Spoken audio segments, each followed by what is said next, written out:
বাড়ির বানানো বড়ি কিন্তু খুব সুস্বাদু হয়। আজকে আমরা বড়ি দেব। কালকে রাত্রেবেলায় আমি ভিজিয়ে রেখেছিলাম মুসুর ডাল। আজকে মুসুর ডালে বড়ি দেওয়া হবে। যেই থালাগুলোতে আমি বড়ি দেবো সেইগুলোতে এখন আগে তেল দিয়ে নিচ্ছি। আমি সরিষার তেল এখানে ইউজ করছি। সরিষার তেল দিয়ে থালাগুলোতে মাখিয়ে এই থালাগুলোকে রোদ্রে দিতে হবে। আর যে প্লেটগুলোকে গরম করতে হয়, এর জন্য এই রোদে আমি দিয়ে দিচ্ছি।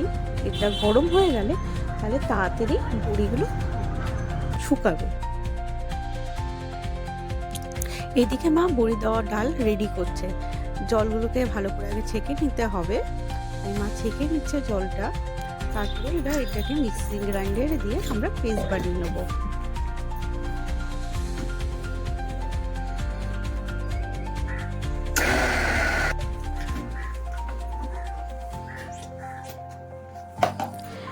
মিক্সির গ্রাইন্ডারে মা ডালটা মিহি একদম পেস্ট করে নিয়েছে। মুসুর ডালের বড়িতে কালো জিরে দিতে হয়। কালো জিরেটা দিলে আরো সুস্বাদু হয়। এবার কালো জিরেটা দিয়ে ভালো করে এই ডালটাকে ফাটাতে লাগে। যত ফেটবে, যত হালকা হবে তত কিন্তু ভালো। আর জলে দিয়ে দেখতে হয় যে সেটা ভাসছে না, তাহলে বুঝতে হবে হয়ে গেল। যে থালাগুলোকে আমি দিয়েছিলাম এদিকে রোদে, তখন এদিকটা রোদ ছিল না, তাই আমি ওদিকে রোদে দিয়েছিলাম। এখন রোদ এদিকে চলে এসেছে, তাই থালাগুলো আমি সরিয়ে নিয়ে এলাম।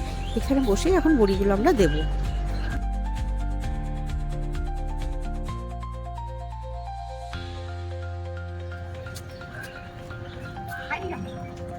সকালবেলা এরকম টাইমে যেহেতু কাকদেরকে আমি খেতে দিই, তাই ওরা চলে এসছে, তাই ওদেরকে আগে খেতে দিয়ে নিচ্ছি, তারপর বড়িটা দেবো।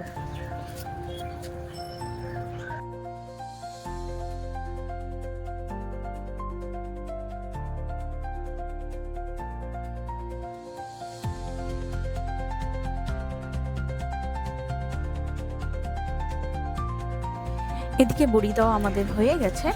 আজকে সারাদিন এই রোদের মধ্যে বড়িগুলো থাকবে। বিকেলে যখন শুকিয়ে